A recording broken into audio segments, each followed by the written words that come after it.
Much.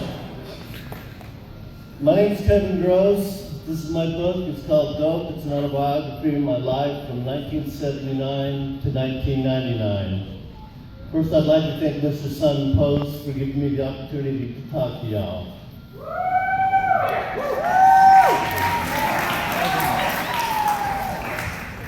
I hope you absorb everything that I'm about to tell you about this world. And I hope you think twice before heading down it, because it's pure hell. I have 30 minutes to cram as much of this information about drug abuse and to keep it as PG as possible. Even though the book isn't PG. I've been arrested in Texas. I've had 10 felonies. I've been to prison 3 times. For drugs. And did you know between the ages of 16 and 24 people in the state of Utah, where do they die from? Overdose, alcohol-related deaths, and suicide. This is Utah. You would think about New York, Texas. No, it's Utah. It's a little old tiny state. Doesn't make much sense, does it?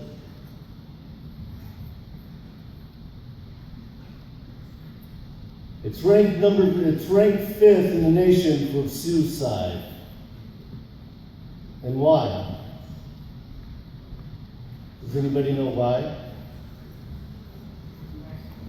Yes. Exactly. You know what the #1 drug in Utah is at this point in time? Oh, it's heroin. Exactly. It's heroin.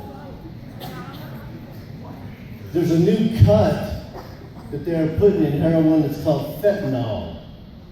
It's 80% more powerful than morphine. Between February and June, 300 people died from one shot of this drug. It's coming from the East Coast and it's making its way here. I'm sure a lot of you watch the news and you see what's going on. There's drug overdoses practically every day in this state. But they don't push the subject on the news, which doesn't make much sense. They talk about other things like Big Buddha and crap like that.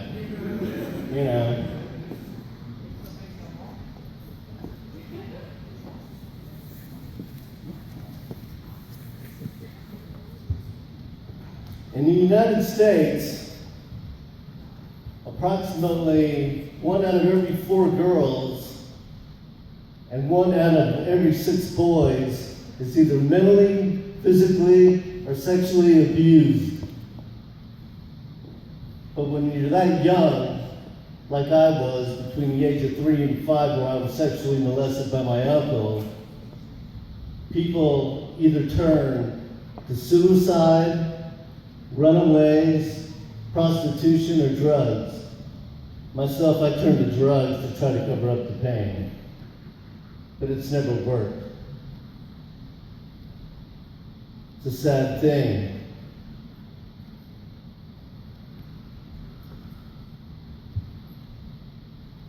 When you're that young and you try to explain to somebody what had happened, especially back when I was young, I'm 54 now, people just kind of turn their heads on things like that.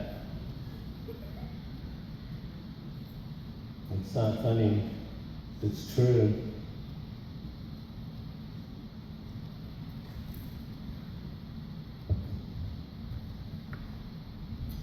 And let me tell you about the snowball effect on drugs.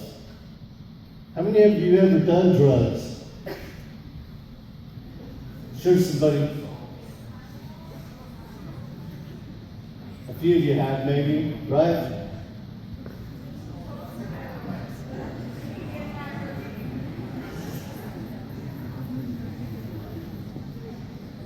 This is the snowball effect on drugs.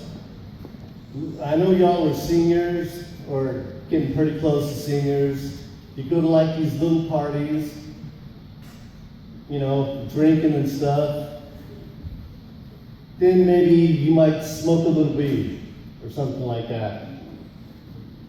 Next thing you know, somebody's pulling out a little baggie with some white stuff in it.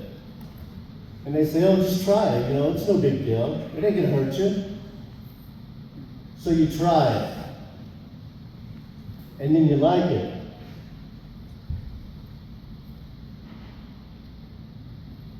Next thing you know, you're at the same party again with the same people, and you try it again.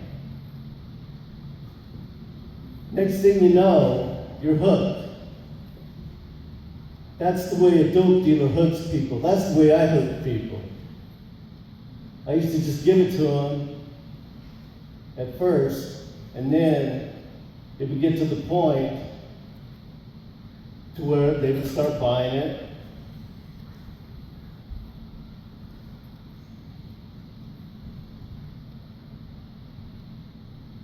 Then it comes down to where they like it so much, they start doing illegal things to get it. They start breaking into people's houses. You hear about that stuff all day long in the news, right? People getting their houses broken into, cars getting stolen. These are basically people who do this stuff to sell the merchandise to get their drugs. So now, not only are you a drug addict, you're a thief. And sooner or later, it catches up with you. You can't do it forever. I did it for 20 years, but I spent a lot of time in jail and in prison. But that's exactly what it does, and then it just destroys your life. You start getting felonies against you. You go out and try to get a job. You go out and try to buy a car. They ask you these questions. You can't lie about it and get away with it. So, there goes that job. That happened to me several times. Well, I was in jail a few times, quite a few times. Have you ever seen anybody come down from withdrawals from heroin? Anybody? It's sickening, ain't it? In Texas, the jails are so full, there's 59 penitentiaries in Texas.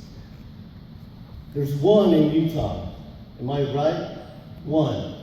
Two? There's two? Wow. Two. Compared to 59. These people get in and out of jail, out of prison. They'll go to prison for drugs. And the penitentiaries here, compared to Texas, ain't nothing. Because I had a little brother who was arrested 5 times for methamphetamine and sent to prison here. They got carpeting on the floors. They got air conditioning. They don't have to work. In Texas, you could go to prison with both your legs cut off, and they're going to find a job for you. You're going to work. It's made out of concrete. It's not, I don't understand the prison system here, but I'm not Donald Trump, so I'm not going to go into that.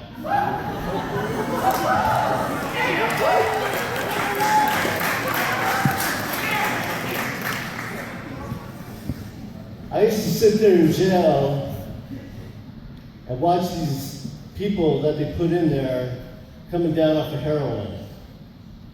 These people would actually, it was the sickest thing you could ever see. They would just go into a corner basically and curl up in a ball and just sit there and shake and shiver, and foam would be coming out of their mouths. They'd be urinating on themselves, and they would also be crapping on themselves. And people would just sit there and stare at them and laugh at them. Myself, I tried to help a few. Because they crave sweets. And so I give them a candy bar here and there. Next thing you know, finally, after they've been in there for a couple of weeks, they would come off it. I'd still be sitting there waiting to go to prison. Next thing you know, they're right back in there.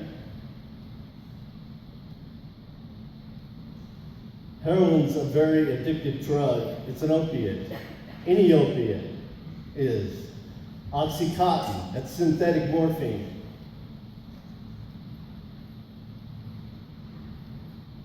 Prescription drugs are becoming a big thing these days, as all of you probably know. So they're easy to get your hands on. Your parents go to the doctor, get some pain pills, Loratabs, Xanax, Valium, Percodan. They're easy to get your hands on. Am I right? Yeah. So some kids even just start taking those. But the thing about it is, those drugs are more expensive than street drugs. So they turn back to street drugs.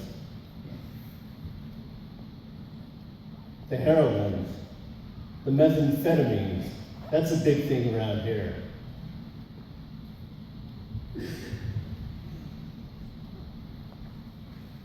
While I was in prison, after the third time, I met up with the Gulf State Mexican cartel and the Colombian cartel. After you meet up with those people, there's no escape.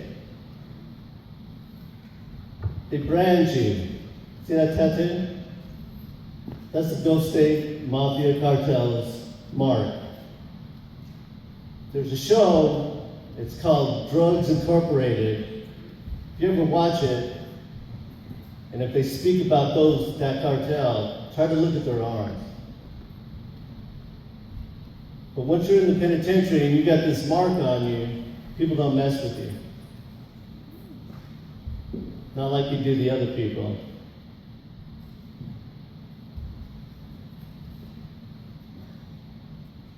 It's funny because these people, while you're in there, they know when you're going to get out before you know when you're going to get out.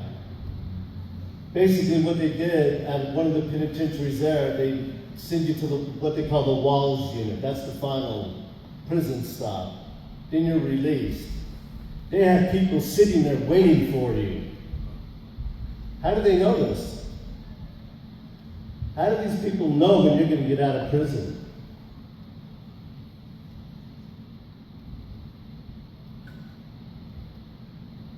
They got inside sources.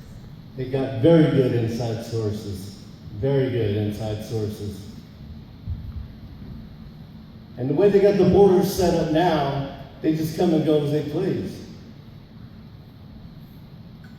And don't think it isn't around here, because it is. Ogden is the second largest city in Utah with the biggest drug problem. And I would hate to see any of you fall into that trap, but it's so easy. All it takes is one time.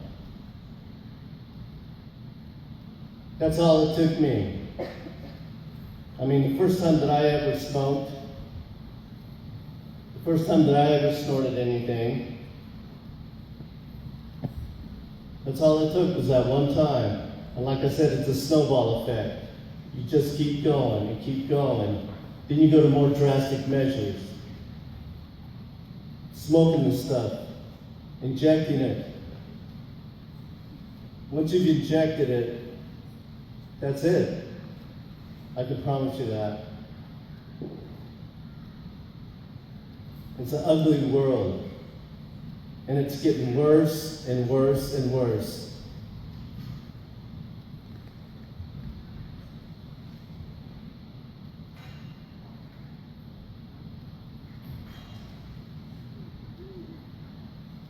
There were so many lives when I was out there doing what I was doing for 20 years. So many people's lives I destroyed. But I didn't care. All I cared about was my drugs and my money. That's all I cared about. I didn't care. I could care less if someone would have overdosed and fell dead right in front of me. It wouldn't have bothered me at all. Because I was so involved. I was so mixed in with this cartel, I couldn't escape it. Just like I said, they sat there and waited for me. I'd be in jail, I'd get out of jail, they'd be sitting there waiting for me. Come on, let's go. I could get in deeper about it, but I told Mr. Post that I wouldn't. Because I want to keep it PG. If your parents would like to purchase my book, they can get it on Amazon, or they can download it on any electronic device. And it's a lot more graphic. It's way graphic. But I didn't sugarcoat nothing. I didn't cut no corners. I told it straight up the way it is. I've done several book signings in Texas, in Colorado, up in Idaho, all through Utah, and I'm fixing to hit the West Coast.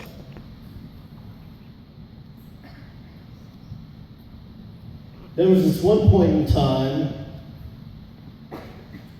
when there was me and two other people, and we sat there and did $4,500 worth of cocaine in a week. $4,500. There was no smile on our faces. None of us was happy. None of us was happy at all. As a matter of fact, my friend, can't call him a friend because you don't have friends in the drug world. Anybody who's doing drugs that you're hanging around with, get the hell away from them. Because all they're going to do is drag you down with them. I can promise you that. And drug dealers don't care. They could give a rat's ass, excuse my language, about you going to jail.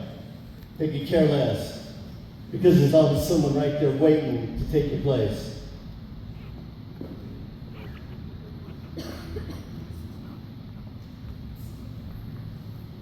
That friend of mine, as we were sitting there doing this, he overdosed right in front of me. And the person I was with. He flopped like a fish on dry land. Did I do anything? No. I didn't care. I was so deep into it. Next thing I know, I turn him over and his eyes are full of blood and it's running down the side of his face. Did I care? No. I just gathered up what I had. Me and that person left, and we left him laying there. I knew the guy for years. Could any of you do that? Would any of you want to experience that? And one other thing.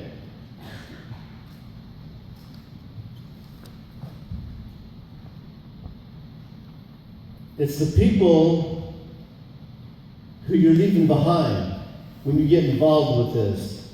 At one point in time, my parents, not one person in my family knew where I was for 4 years. They didn't know if I was dead or if I was in prison. They had no idea where I was. You know how that made them feel? How did that make your mom and dads feel? Worried. Very worried. Very scared and sick to their stomach.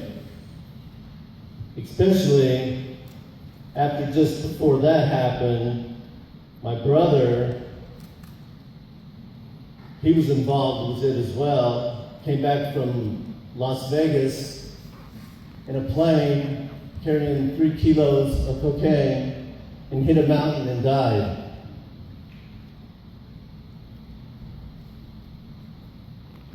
I had no idea. But he was looking for me.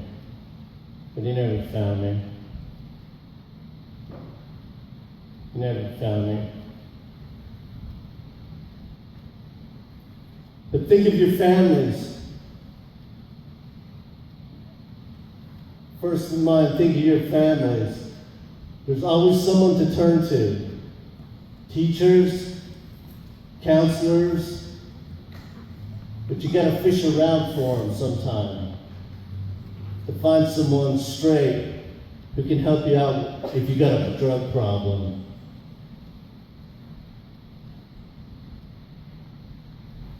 Because it's ugly. It's very ugly. Does anybody got any questions?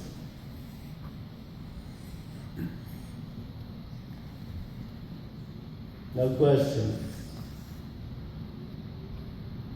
Okay. Well, I hope this helped you out some. Hope it opened up your minds. I mean, you're the new generation, man. Don't fall into it. Thank you.